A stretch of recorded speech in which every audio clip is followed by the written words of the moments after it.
Hi guys, welcome to my YouTube channel Vishnu coaching centre.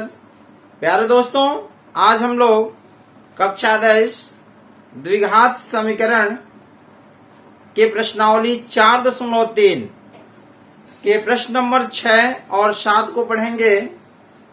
प्यारे दोस्तों, अगर हमारे इस चैनल पर नए हैं तो चैनल को सब्सक्राइब, लाइक और शेयर जरूर करें। तो चलिए क्वेश्चन नंबर 6 में चलते हैं। क्वेश्चन नंबर 6 में कह रहा है कि एक आयताकार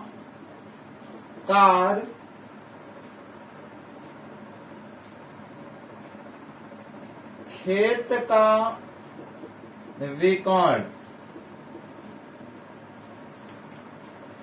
उसकी छोटी भुजा से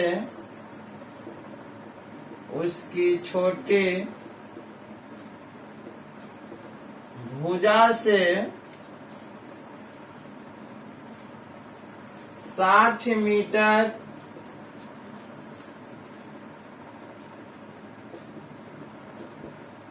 अधिक लंबा है। ठीक है, यदि बड़ी भुजा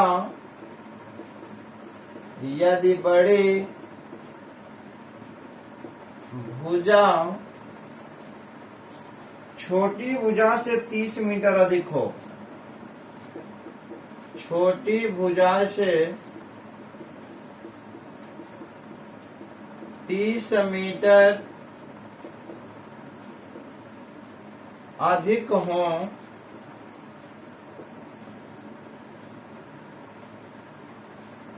तो खेत की भुजाएं याद करें। तो खेत की भुजाएं ज्ञात करें। ठीक है दोस्तों, ये क्वेश्चन नंबर 6 रहा। तो देखिए क्वेश्चन नंबर 6 में कह रहा है एक आयताकार खेत का विकर्ण उसकी छोटी भुजा से 60 मीटर अधिक लंबा है। सबसे पहले एक आयताकार खेत बनाओ। ठीक है, यहां ध्यान दें, अच्छे से फिगर को समझें। यह हमारा एक आयताकार क्या हो गया, खेत हो गया। इसका कोई नाम दे देते हैं, ए, बी, सी और डी। ठीक है, एक आयताकार खेत है और इसका हर कोने का नाम मैंने दे दिया ए, बी, सी और डी। बताइए यहां तक किसी को कोई दिक्कत नहीं है? जहां दिक्कत हो आप कमेंट करके जरूर बताइएगा। कह रहा है कि एक आयताकार खेत का विकर्ण उसकी छोटी भुजा से 60 मीटर अधिक लंबा है। यहां लिखें आप हल। कह रहा है कि एक आयताकार खेत का विकर्ण उसकी छोटी भुजा से 60 मीटर अधिक लंबा है। ये बताओ जो विकर्ण है वह छोटी भुजा से कितना अधिक है, 60 मीटर अधिक लंबा है। तो ये पहले बताओ छोटी भुजा क्या हमें पता है? नहीं पता है। जब छोटी भुजा पता ही नहीं है तो कैसे हम विकर्ण निकालेंगे? कह रहा उससे 60 मीटर अधिक है तो मानना पड़ेगा। क्या मानना पड़ेगा? माना कि मान लो छोटी भुजा बराबर x मीटर, मान लो कि माना छोटी भुजा बराबर x मीटर। ठीक है जी, छोटी भुजा को हमने क्या मान लिया? x मीटर मान लिया। ठीक, अब प्रश्न को पढ़ें। कह रहा है कि विकर्ण उसकी छोटी भुजा से 60 मीटर अधिक लंबा है। यानी विकर्ण जो है,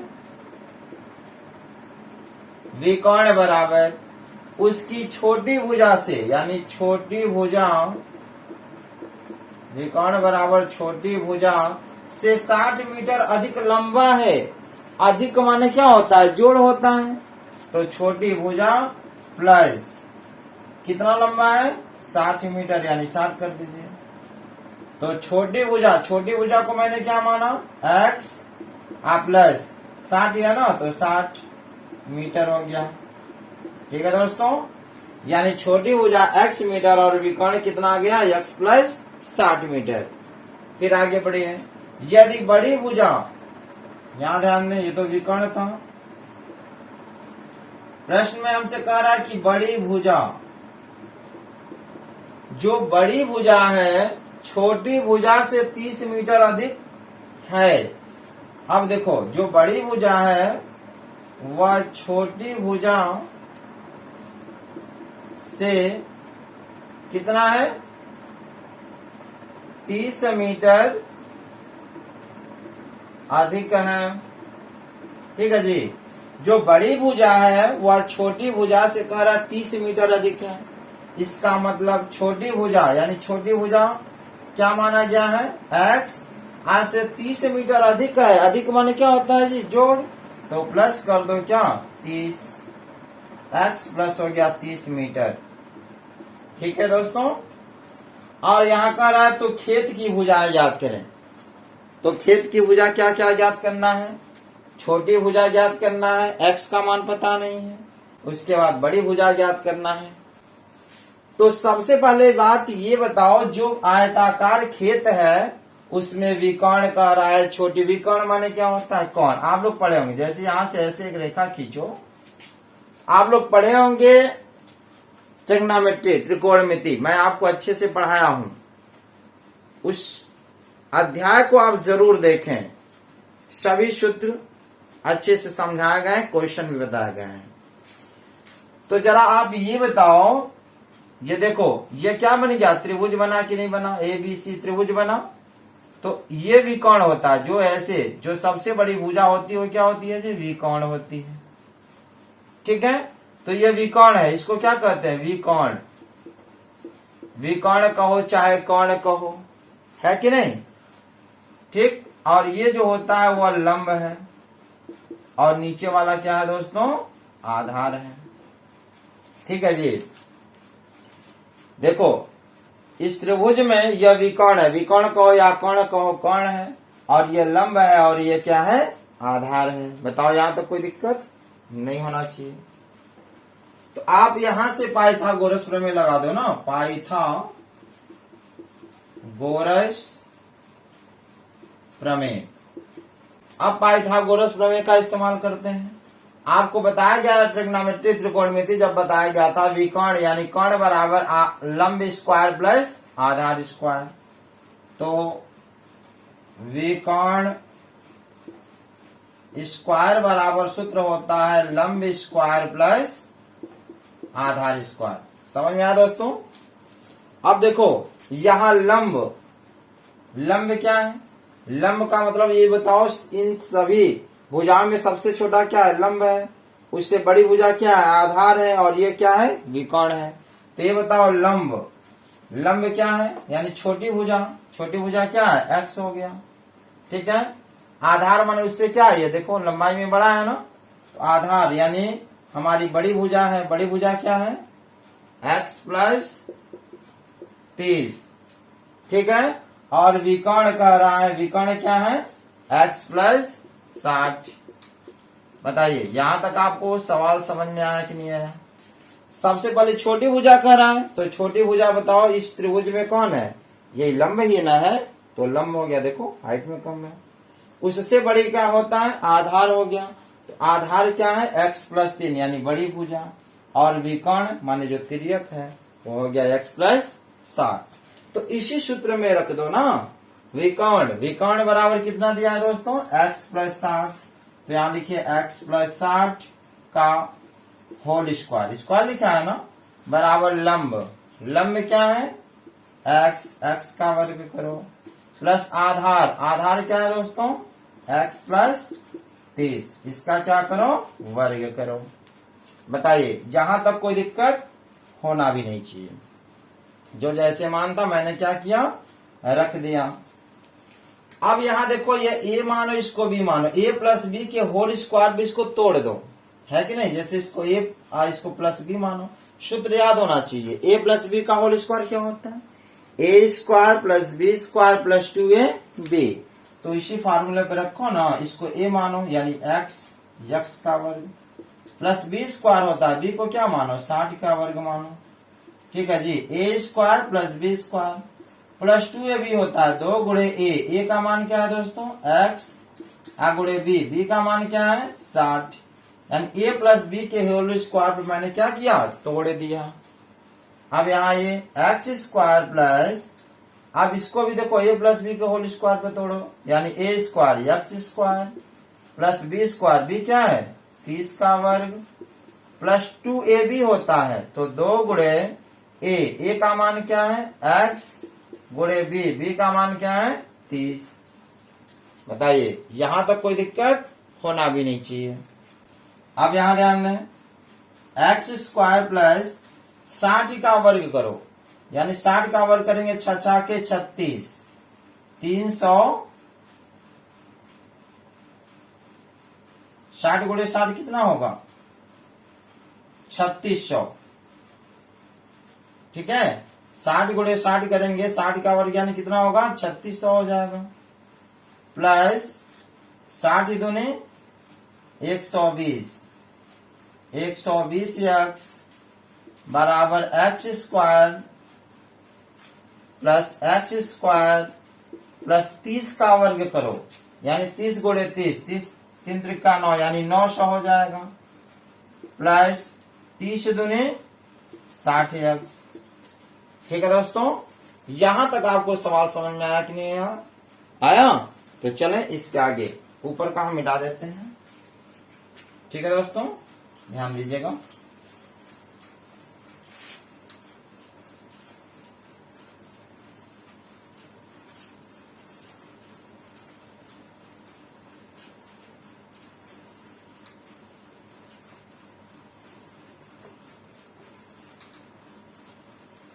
चलिए अब ध्यान दिया जाए, अब इसे यहां नोट कर लिया जाए, क्या है x square plus 3600 plus 120 x बराबर, यहां एक एक्स स्क्वायर और एक एक्स स्क्वायर क्या होगा 2 x square plus 900 plus 60 x. ठीक है, अब हम क्या करेंगे, सबको एक तरफ लाते हैं, तो क्या हो जाएगा x square plus 3600 plus 120 x, यह प्लस है इधर आएगा तो क्या होगा माइनस 2 एक्स स्क्वायर, ये प्लस है इधर आएगा तो क्या होगा माइनस 900, ये प्लस है इधर आएगा तो क्या होगा माइनस 60 एक्स, और जब सब इधर आ गया तो क्या हो गया दोस्तों 0। ठीक है, अब देखो घटाओ, 2 एक्स स्क्वायर है और यहाँ 1 एक्स स्क्वायर है, तो 2 बड़ा है ना, तो 2 का चिन्ह क्या है माइनस, 2 एक्स स्क्वायर में से 1 एक्स स्क्वायर घटाओ तो माइनस 1 एक्स स्क्वायर होगा ना, माइनस 1 एक्स स्क्वायर। लेकिन 1 लिखा नहीं जाता, कभी भी एक्स या वाई के पहले 1 नहीं लिखा जाता, वहां 1 होता है। अब एक्स को एक साथ घटाओ, 120 एक्स है और यहाँ 60 एक्स है, तो 120 में से 60 घटा दो तो प्लस, यानी प्लस का मान बड़ा है, कितना होगा 60 एक्स।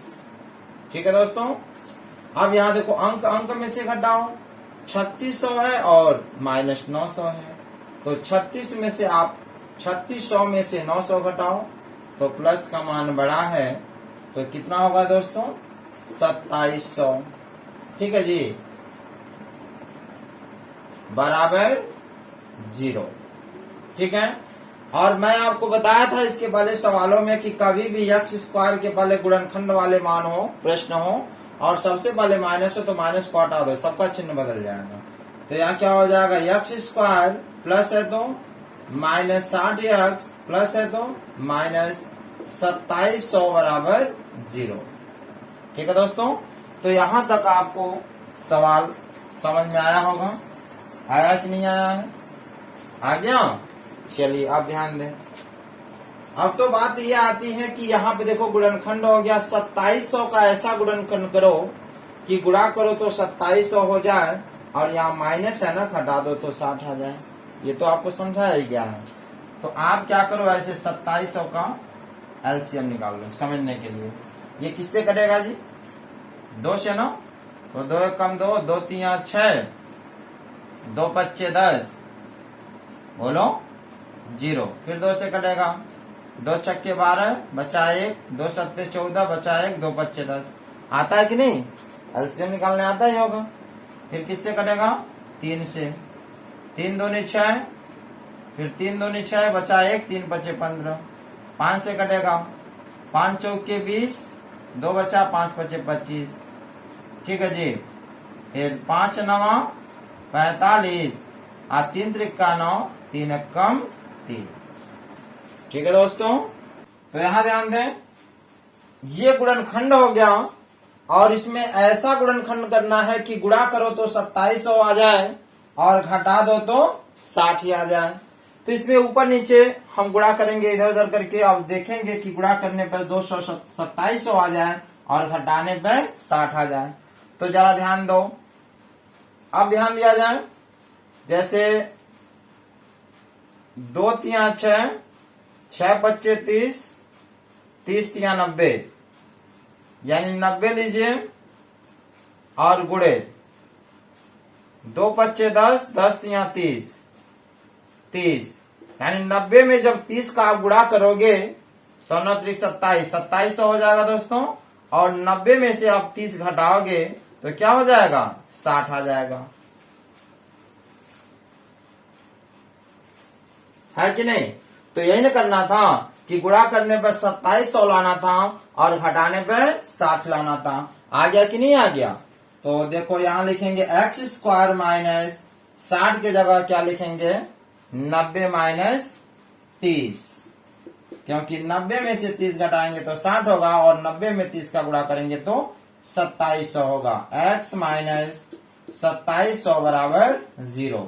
अगर ऐसे आपको कठिन लगता हो तो आप द्विघाती सूत्र के द्वारा भी हल कर सकते हो, एबीसी की तुलना करके। ठीक है, फिलहाल ध्यान दो, एक्स स्क्वायर माइनस 90x, आपको बताया गया ब्रैकेट के पहले माइनस हो तो 20 का चिन्ह बदल जाएगा, या माइनस है तो क्या होगा, प्लस 30x माइनस 2700 बराबर 0।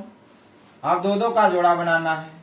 ये बताओ इन दोनों में क्या मिल रहा है, x से x कटा 1x माइनस क्या बचा 90, प्लस 30 और 2700 में क्या कॉमन है 30, 30 से 30 कट गया x, माइनस भाग दो, कितना बार में कटेगा 90 बार में। ठीक है जी, बराबर 0। ठीक है, अब बताओ ये दोनों मिला, मेरा सवाल सही है।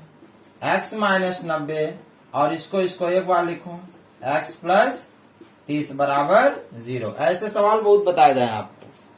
अब क्या लिखेंगे, यदि देखो प्लस वाले को समीकरण वाले में नहीं रखा जाता है, क्यों, क्योंकि जब उधर पक्षांतर करेंगे तो माइनस होगा, ये तो आपको कई बार बताया गया है। तो माइनस वाला लिखो, यदि x माइनस 90 बराबर 0, x बराबर कितना आएगा दोस्तों 90 मीटर। ठीक है जी, तो x की वैल्यू कितनी आ गई 90 मीटर। इसे हम मिटा देते हैं। ठीक है, तो ये बताओ हमसे कह रहा था क्या, हमसे क्या पूछ रहा था, सभी भुजाओं का मान। तो ये बताओ लंब को हमने सबसे छोटी भुजा माना था ना, तो लिखेंगे अतः सबसे छोटी भुजा को हमने क्या माना था x ना, तो x बराबर, x का मान कितना आ गया 90 मीटर। ठीक है दोस्तों, यानी सबसे छोटी भुजा यानी जो लंब है वो मेरा कितना आया 90 मीटर। उसके बाद बड़ी भुजा आधार था ना, तो लिखेंगे बड़ी भुजा आधार माना गया। देखो वहां माने थे, बड़ी भुजा क्या है x प्लस 30, तो x का मान कितना है जी 90, प्लस ये क्या है 30, तो 90 में 30 जब जोड़ेंगे आप तो कितना होगा 120 मीटर। ठीक है, यानी बड़ी भुजा आ गया मेरा 120 मीटर। यही हमारा क्या है दोस्तों आंसर है।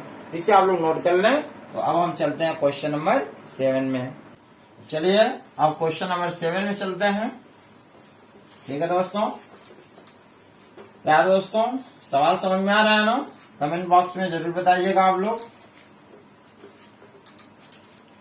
क्वेश्चन नंबर 7 देखिए, क्वेश्चन नंबर 7 में क्या कह रहा है हमसे,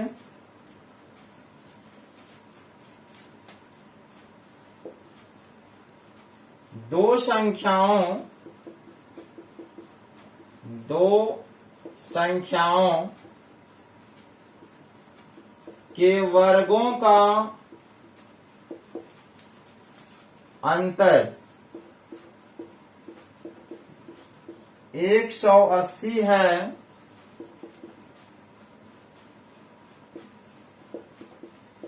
छोटी संख्या का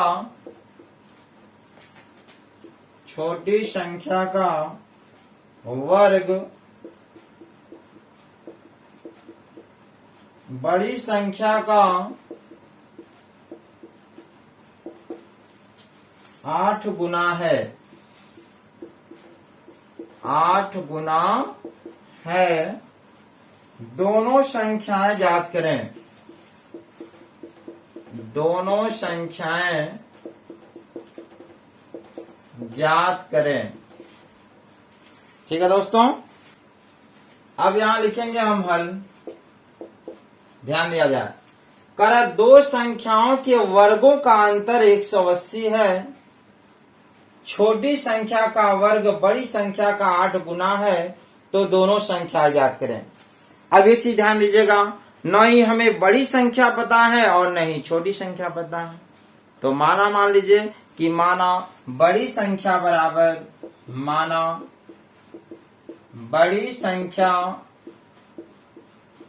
बराबर x तथा छोटी संख्या बराबर y। आपने मान लिया कि बड़ी संख्या क्या हो गया x और छोटी संख्या क्या हो गया y। अब यहां लिखें प्रश्न के अनुसार पढ़िए। करा दो संख्याओं के वर्गों का अंतर 180 है। प्रश्न में कह रहा दो संख्याओं के वर्गों का अंतर बराबर दिया 180। अच्छा ये बताओ, दो संख्या क्या है? एक बड़ी संख्या x है और दूसरी संख्या y है। इसके वर्गों का अंतर करो। वर्गों का अंतर यानी वर्ग करके यह बताओ, बड़ी संख्या क्या है? x है तो x का वर्ग। अंतर माने क्या होता है? घटाना। और छोटी संख्या क्या है? y स्क्वायर, यानी x square minus y square बराबर दिया 180। इसको मान लो समीकरण नंबर 1। ठीक है दोस्तों, आगे बढ़िए। छोटी संख्या का वर्ग बड़ी संख्या का 8 गुना है। कह रहा है कि छोटी संख्या का वर्ग बड़ी संख्या का 8 गुना है। ठीक है दोस्तों, कह रहा छोटी संख्या का वर्ग। अब ये बताओ, छोटी संख्या का वर्ग करो। छोटी संख्या क्या माने? y, तो y स्क्वायर। छोटी संख्या का वर्ग बड़ी संख्या का 8 गुना है बराबर। ये बताओ, बड़ी संख्या हमने क्या माना है? x माने है ना। x का 8 गुना माने होता है गुणा। 3 गुना कह दे तो गुणे 3, 8 गुना कर रहा है तो गुणे 8। तो y स्क्वायर बराबर आ गया दोस्तों 8x। बताओ, यहां तक सवाल समझ में आया? इसको मान लो समीकरण नंबर 2। ठीक है, अब लिखो y स्क्वायर का मान समीकरण 1 में रखने पे तो लिखा जाए y स्क्वायर का मान समीकरण 1 में रखने पर। ठीक है, y स्क्वायर का मान समीकरण 1 में रखिए। समीकरण 1 क्या है दोस्तों? x square minus y square बराबर 180। यही ना समीकरण 1। और जहां y स्क्वायर है उसका मान रख दो। y स्क्वायर का मान क्या है दोस्तों? 8x। तो यहाँ x square minus y square की जगह क्या लिखेंगे? देखो इसका मान क्या है? 8x। तो लिखिए 8x बराबर 180। तो यहाँ आ जाइए, फिर सबको एक तरफ करो। तो x स्क्वायर माइनस 8x, ये प्लस 180 जब इधर आएगा तो क्या होगा? माइनस 180 बराबर कितना हो गया? 0। ठीक है दोस्तों, अब यहाँ 180 का ऐसा गुणनखंड करो, गुणा करो तो 180 हो जाए और घटा दे तो 8 आ जाए। बताइए, हम आपको गुणनखंड ये सवाल बताए हैं। सबसे पहले एलसीएम निकाल के बताओ। 180 का गुणनखंड करो, गुणा करो तो 180 घटाओ तो 8, क्या होगा जी? बताइए, तो आप लोग भी प्रयास करें। मैं बताऊं? चलिए, 18 दहा में 180 होता है ना, तो देखो यहाँ 18 में 10 का गुणा करोगे तो 180 हो जाएगा, और 18 में से 10 बाबू घटाओगे तो क्या होगा जी? 8 न होगा। बोलो, तो संख्या क्या होगी? 18 माइनस 10 होगी। तो लिखो एक्स स्क्वायर माइनस 18 माइनस 10, बगल में x माइनस 180 बराबर 0। फिर एक्स स्क्वायर, जब भी ब्रैकेट के पहले माइनस हो तो 20 का चिन्ह बदल जाता है, तो मैं पहले से बता रहा हूं। तो माइनस 18x माइनस माइनस क्या हो जाएगा जी? प्लस 10x माइनस 180 बराबर 0। अब यहां ध्यान दें, दो दो का जोड़ा बनाइए। क्या का मान है? x, x से x कट गया, 1x माइनस क्या बचा? 18 प्लस 10 और 180 में क्या का मान है दोस्तों? 10 है। तो 10 से 10 कट जाएगा, x माइनस भाग दो, 18 बेर में कटेगा, बराबर 0। ये बताओ, ये दोनों मिला? सवाल सही है। x माइनस 18 और इसे एक बार लिखे x प्लस 10 बराबर 0। आपको मैं बताया था कि जब भी समीकरण वाले ऐसे मान हो तो हमेशा आप जब आंसर लिखोगे तो प्लस वाले का मान आपको नहीं लेना है कि नहीं? क्योंकि उधर जाएगा तो ऋणात्मक आ जाएगा।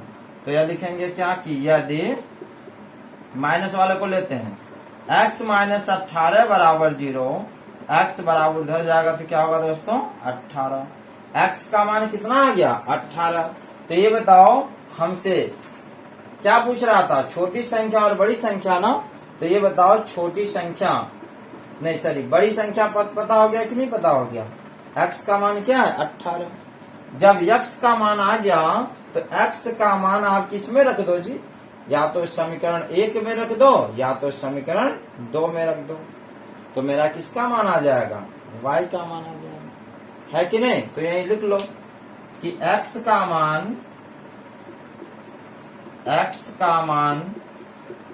समीकरण 2 में रखने पर, किसी में रख सकते हैं, चाहे समीकरण 1 में रखो चाहे समीकरण 2 में रखो। तो समीकरण 2 क्या है दोस्तों? यही है ना, y स्क्वायर बराबर 8x है। ठीक है, तो y स्क्वायर बराबर 8 गुणे x का मान क्या है? 18 है। ठीक है, तो यहां आ जाइए, फिर ध्यान दिया जाए, वहां से यहां आ जाइएगा। तो y स्क्वायर बराबर 18 में 8 का गुणा करो, कितना होगा? 144 होगा। 18 बटे 144। ठीक है, तो y बराबर क्या हो जाएगा दोस्तों? 144 का वर्गमूल कितना होता है? 12। यानी y का मान कितना आ गया? 12। यही आंसर है। x का मान 18 आ गया और y का मान 12 आ गया। ठीक है दोस्तों, तो यहां ध्यान दें आओ।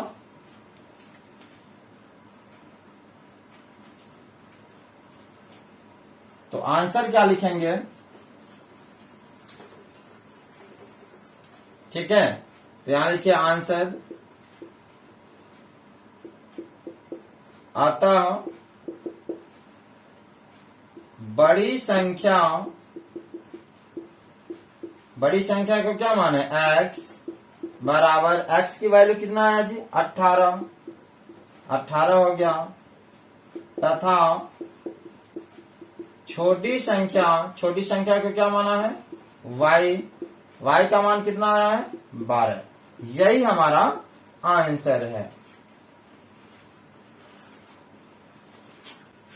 तो प्यारे दोस्तों, आई होप ये क्वेश्चन आपको अच्छे समझ में आए होंगे।